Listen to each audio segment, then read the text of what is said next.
Positioning Lesson 15 is Trauma Radiography Principles. The rules that govern how you image an injured patient when normal positioning protocols cannot be followed. 14 minutes covering the core trauma rule, spinal precautions, horizontal beam technique, cervical and chest trauma modifications, extremity trauma, and skeletal survey. The most important principle in trauma radiography: rotate the IR around the patient. Never rotate the patient around the IR. The patient's body position is determined by their injury and by clinical stabilization. Your job is to get a diagnostic image using whatever technique the patient's condition allows, not to get the patient into a standard textbook position. For operating principles, life before limb, airway, breathing, circulation are managed first. Imaging follows clinical priorities. Do not interrupt active resuscitation for non-critical imaging. Spinal precautions. Assume cervical spine injury in all significant trauma until clear by the physician. Never remove or modify cervical collar without physician instruction. Log roll technique for any patient repositioning, spine in line throughout. Horizontal beam technique. A horizontal beam, one that travels parallel to the floor, is required to demonstrate air fluid levels. Cross-table lateral cervical. Beam horizontal. IR placed lateral to the patient's head. Cross-table lateral hip. Beam horizontal through the groin. Lipohemarthrosis in a knee joint. Free air in the abdomen. Pleural fluid. All of these require horizontal beam to be visualized. Documentation. Note patient position, SID, and limiting factors on every trauma film.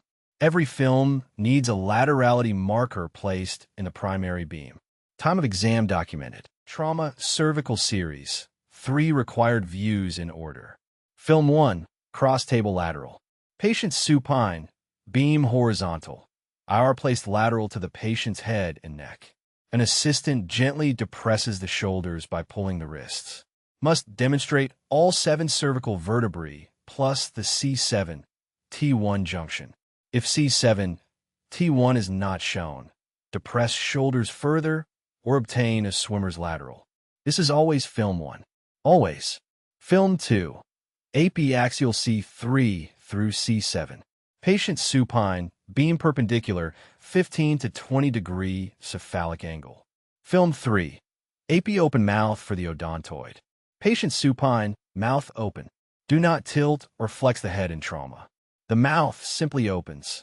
Add obliques and flexion extension laterals only after physician clearance of the spine. In acute trauma, those supplemental views are never the first order of business. Trauma chest modifications. AP semi-erect or supine. Never sit the patient upright without physician clearance.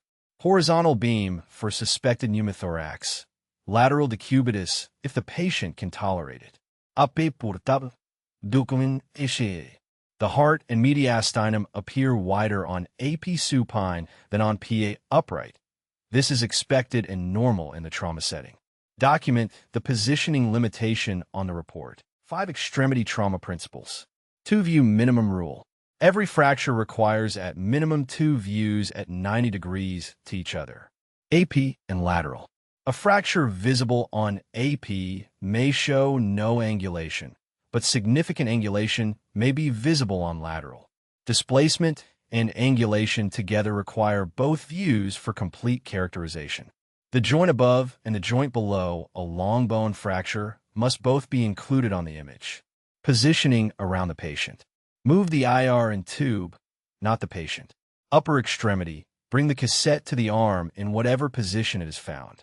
Lower extremity. Cross-table lateral hip or knee. Spine. Cross-table throughout until cleared. If the patient cannot cooperate, document and use the best achievable position rather than causing further injury. Splints and casts. Do not remove without physician order. Technique adjustment through splints. Increase MAS 25 to 50% for dry plaster. 15 to 20% for fiberglass. 50% or more for wet plaster. Metal splints. Significant beam hardening artifact. Document on the requisition. Air splints. Minimal attenuation. Very little technique change. Skeletal survey. Ordered for suspected non-accidental trauma, child abuse. Includes AP and lateral skull, lateral spine, AP chest, AP pelvis, and AP and lateral of every extremity, including hands and feet. All films on the same visit. Essential for complete documentation and comparison across all body regions. Every hospital has an established skeletal survey protocol. Trauma head and facial bones. Cross-table lateral skull demonstrates an air fluid level in the sphenoid sinus, a sign of basilar skull fracture.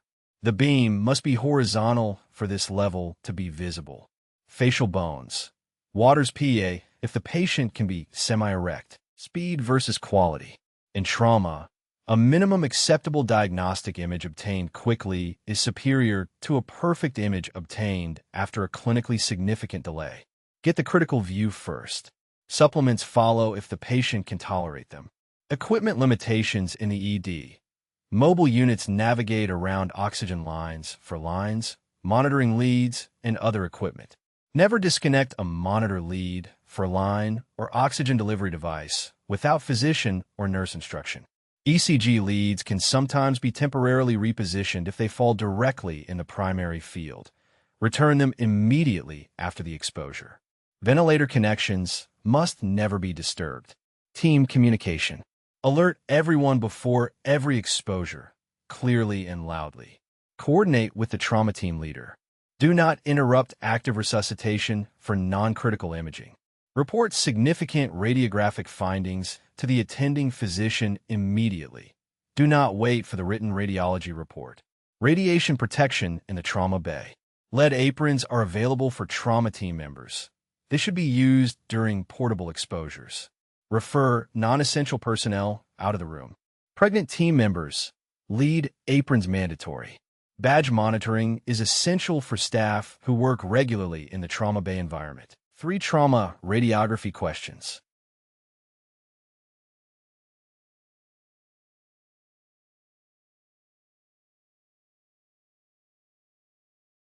The answer is C, cross-table lateral cervical spine, beam horizontal, no patient movement. The cross-table lateral is always the first film in the trauma cervical series. The beam is horizontal. The patient remains supine without any movement, and the IR is placed lateral to the head and neck. This view demonstrates vertebral alignment and most fractures without requiring any movement of the potentially injured spine. AP and open mouth views follow only after the lateral is obtained. Flexion extension requires physician clearance of the spine first.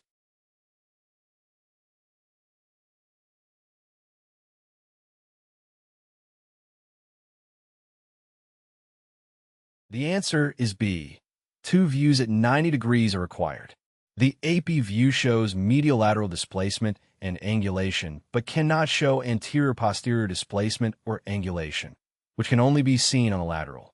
A fracture that appears minimally displaced on AP may show significant angulation on lateral. The 2-view minimum rule applies to every fracture. Both the joint above and the joint below a long bone fracture must also be included.